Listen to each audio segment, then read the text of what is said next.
नमस्कार दोस्तों, स्वागत है आप सभी लोगों का हमारे YouTube चैनल में। चलिए आज की पौराणिक कथा हम शुरू करते हैं। आज की पौराणिक कथा में हम जानेंगे कि आखिर क्यों हुआ भगवान राम और शिव में युद्ध।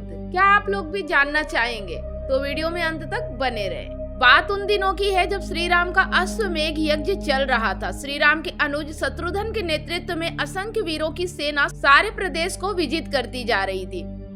यज्ञ का अश्व प्रदेश प्रदेश जा रहा था। इस क्रम में कई राजाओं के द्वारा यज्ञ का घोड़ा पकड़ा गया, लेकिन अयोध्या की सेना के आगे उन्हें झुकना पड़ा।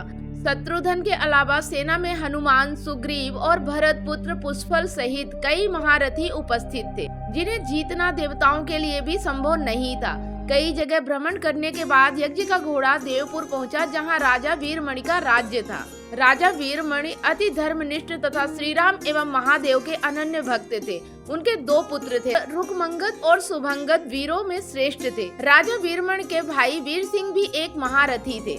राजा वीरमणि ने भगवान शंकर की तपस्या कर उन्हें प्रसन्न किया था और महादेव ने उन्हें उनकी और उनके पूरे राज्य की रक्षा का वरदान दिया था। महादेव के द्वारा रक्षित होने के कारण कोई भी उनके राज्य पर आक्रमण करने का साहस नहीं करता था। जब अश्व उनके राज्य में पहुंचा तो राजा वीरमणि के पुत्र रुकमांगद ने उसे बंदी बना लिया और अयोध्या के सैनिकों से कहा कि यज्ञ का घोड़ा उनके पास है, इसलिए वे जाकर शत्रुघ्न से कहे कि विधिवत युद्ध कर वो अपना अश्व छुड़ा ले। जब रुकमंगद ने ये सूचना अपने पिता को दी तो वो बड़े चिंतित हुए और अपने पुत्र से कहा कि अनजाने में तुमने श्री राम के यज्ञ का घोड़ा पकड़ लिया है। श्री राम हमारे मित्र हैं और उनसे शत्रुता करने का कोई औचित्य नहीं है, इसलिए तुम यज्ञ का घोड़ा वापस लौटा आओ। इस पर रुकमांगद ने कहा कि हे पिताश्री, मैंने तो युद्ध की चुनौती भी दे दी है, अतः अब उन्हें बिना युद्ध के अश्व लौटाना हमारा और उनका दोनों का अपमान होगा। अब तो जो हो गया है उसे बदला नहीं जा सकता, इसीलिए आप मुझे युद्ध की आज्ञा दें। पुत्र की बात सुनकर वीरमणि ने उसे सेना सुसज्जित करने की आज्ञा दे दी। राजा वीरमणि अपने भाई वीर सिंह और अपने दोनों पुत्र रुकमांगद और शुभांगद के साथ विशाल सेना लेकर युद्ध क्षेत्र में आ गए। इधर जब शत्रुघ्न को सूचना मिली कि उनके यज्ञ का घोड़ा बंदी बना लिया गया है तो वो बहुत क्रोधित हुए एवं अपनी पूरी सेना के साथ युद्ध के लिए युद्ध क्षेत्र में आ गए। उन्होंने पूछा कि उनकी सेना से कौन अश्व को छुड़ाएगा, तो भरत पुत्र पुष्कल ने कहा कि तात श्री आप चिंता ना करें, आपके आशीर्वाद और श्री राम के प्रताप से मैं आज ही इन सभी योद्धाओं को मारकर अश्व को मुक्त कराता हूँ। वे दोनों इस प्रकार बात कर रहे थे कि पवन सुत हनुमान ने कहा कि राजा वीरमणि के राज्य पर आक्रमण करना स्वयं परमपिता ब्रह्मा के लिए भी कठिन है, क्योंकि यह नगरी महाकाल द्वारा रक्षित है। अतः उचित यही होगा पहले हमें बातचीत द्वारा राजा वीरमणि को समझाना चाहिए, और अगर हम ना समझा पाए तो हमें श्री राम को सूचित करना चाहिए। राजा वीरमणि श्री राम का बहुत आदर करते हैं, इसलिए वे उनकी बात नहीं टाल पाएंगे। हनुमान की बात सुनकर श्री शत्रुघ्न बोले, हमारे रहते अगर श्री राम को युद्ध भूमि में आना पड़े, यह हमारे लिए अत्यंत लज्जा की बात है। अब जो भी हो हमें युद्ध तो करना ही पड़ेगा। यह कहकर वे सेना सहित युद्ध भूमि में पहुँच गए। भयानक युद्ध छिड़ गया। भरत पुत्र पुष्कल सीधा जाकर राजा वीरमणि से भिड़ गया।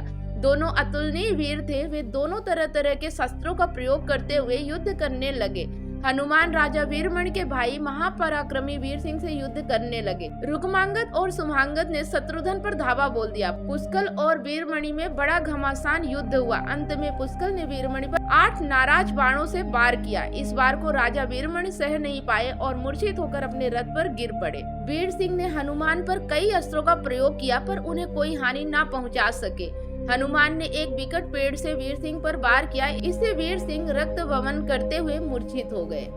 उधर श्री शत्रुघ्न और राजा वीरमणि के पुत्रों में असाधारण युद्ध चल रहा था। अंत में कोई चारा न देखकर शत्रुघ्न ने दोनों भाइयों को नाग पास में बांध लिया। अपनी विजय देखकर शत्रुघ्न की सेना के सभी वीर सिंह नाद करने लगे। उधर राजा वीरमणि की मूर्छा दूर हुई तो उन्होंने देखा कि उनकी सेना हार के कगार पर है।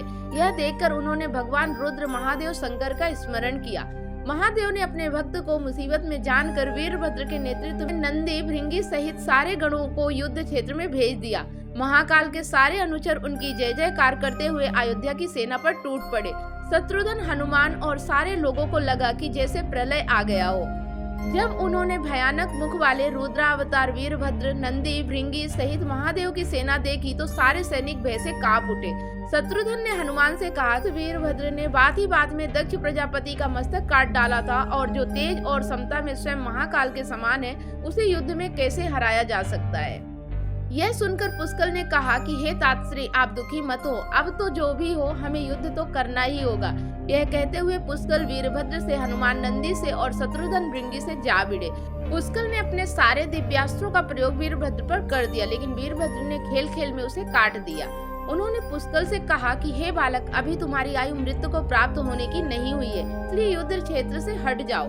उसी समय पुष्कल ने वीरभद्र पर शक्ति से प्रहार किया, जो सीधे उनके मर्म स्थान पर जाकर लगा।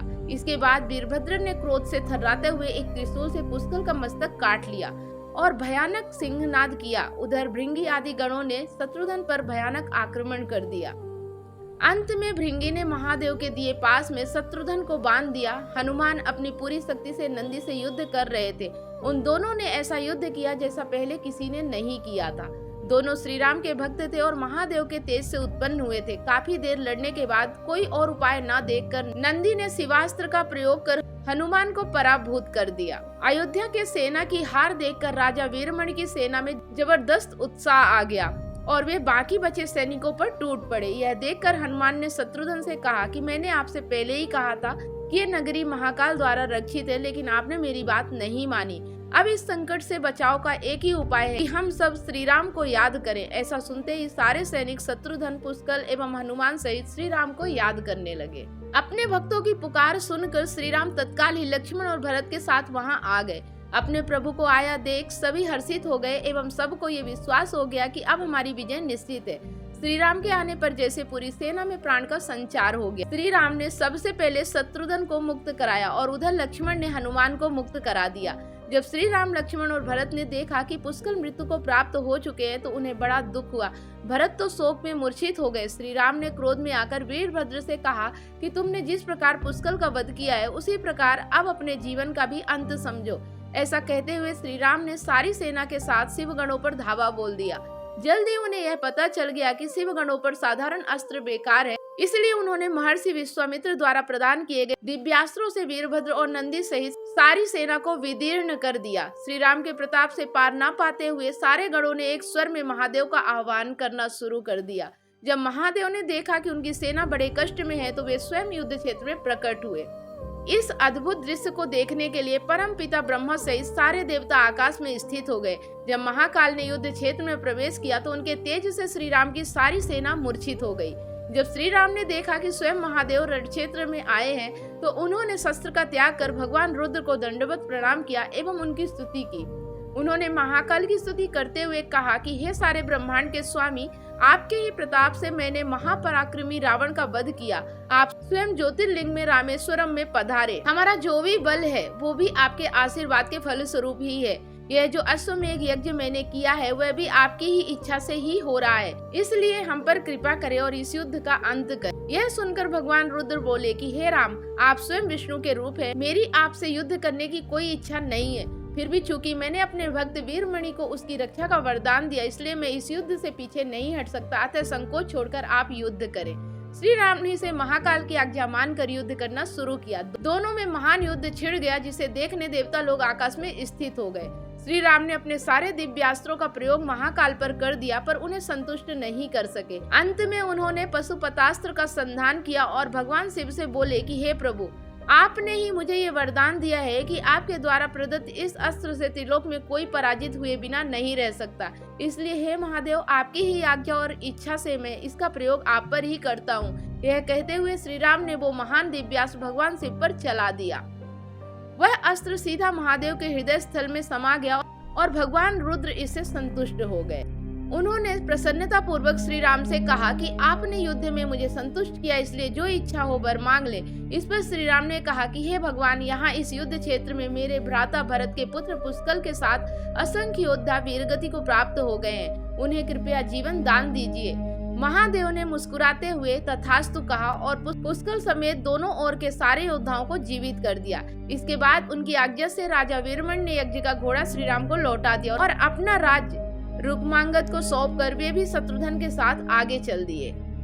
तो दोस्तों, आज की इस पौराणिक कथा में हमने जाना कि किस तरह से भगवान राम और प्रभु शंकर में युद्ध हुआ था। आप लोगों को यह स्टोरी कैसी लगी कमेंट करके हमें जरूर बताएं। वीडियो अगर आपको अच्छा लगा तो लाइक जरूर करें, आपका एक लाइक हमारे लिए बहुत इम्पोर्टेंट होता है। अगर आप रोजाना हमारे चैनल पे इसी तरह की पौराणिक कथाएं देखते रहना चाहते हैं तो चैनल को अभी के अभी सब्सक्राइब करें, साथ में बेल आइकन प्रेस करें ताकि जब भी कोई वीडियो में अपलोड करूं उसका नोटिफिकेशन आपको सबसे पहले मिले। वीडियो अगर आप फेसबुक पेज पे देख रहे हो तो पेज को फॉलो करें, स्टार देके हमें सपोर्ट जरूर करें। फिर मिलते हैं एक नई जानकारी के साथ नेक्स्ट वीडियो में। तब तक आप सभी लोगों को वीडियो अंत तक देखने के लिए बहुत बहुत धन्यवाद।